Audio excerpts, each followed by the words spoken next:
11月12日是东突厥散历史上2个近代共和国的成立纪念日。于1993年11月12日，在东突厥散南部维吾尔传统文化发源地喀什噶尔成立的东突厥散伊斯兰共和国，以及于1944年11月12日，在东突厥散现代文明之萌芽地伊犁成立的东突厥散共和国。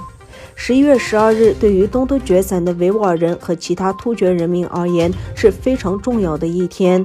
点燃独立火焰的东突厥散人民为重新获得自由，并在这种意志的激励下，经过多次和长期艰苦的斗争，分别于1993年和1944年2次建立了独立的共和国。但是这2个政权在当地中国军阀和中共的军事入侵以及苏联的政治阴谋配合下被推翻。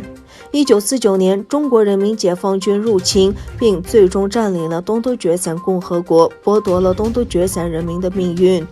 中共后来在这块土地上建立了所谓新疆维吾尔自治区。东突厥散自被中共统治以来，陷入了历史上最黑暗的时期，维吾尔人的生存权利受到了严重的威胁。中共政府为了实现其对东突厥散的永久霸占，用尽了各种邪恶的手段来对付维吾尔及其他当地人民。显然，如果不重新建立一个完全独立的东突厥散国家，西东突厥散共和国目前的独立就永远不会摆脱危险和威胁。我们希望尽快建立我们的新共和国。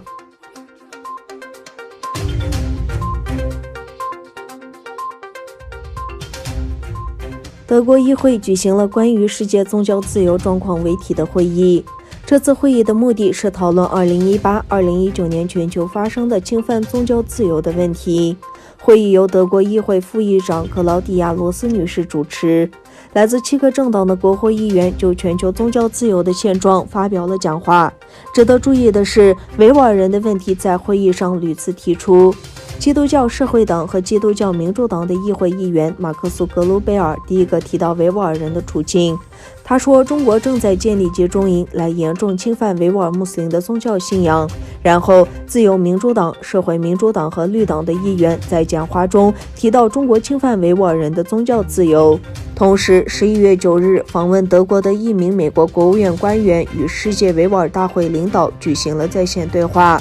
应美国国务院领事委员会主任的邀请，世界维吾尔大会领导和美国官员之间进行了在线对话。美国驻慕尼黑总领事梅根女士也出席了会议。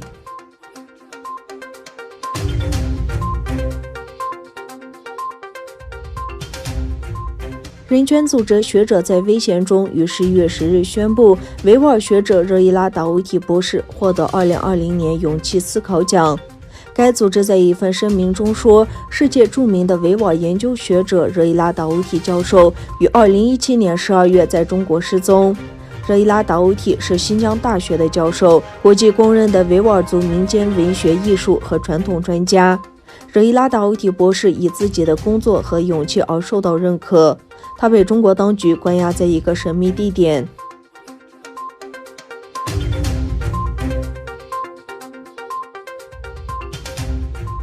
美国当局表示，美国副国务卿拉克奇本月20日将带领美国团队与台湾进行经济对话。中国外交部发言人王文炳在11日的例行记者会上表示，中方一贯坚持反对美台官方往来，并表示，我们敦促美方恪守一个中国原则和中美3个联合公报规定，停止与台进行一切形式的官方往来和接触，停止提升美台实际关系，慎重妥善处理涉台问题，不向台独势力发出任何错误信号，以免对中美关系和台海和平稳定造成严重损害。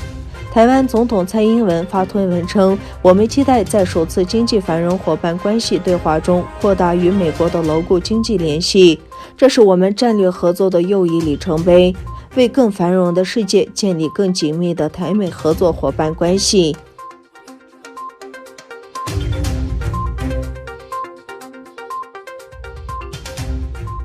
美国总统选举检票工作继续。根据大选预测机构最新数据，特朗普在阿拉斯加胜出，多得3张选举人票。他的选举人票总数因此上升为217张，但这距离270张选举人票的当选门槛仍然太远。特朗普的竞选对手拜登已经拥有279张选举人票。几天前，美国民调机构和主流媒体均已宣布拜登已经胜选，但特朗普始终拒绝承认败选。只要有候选人率先在全美538张选举人票中拿下过半270张，即可入驻白宫。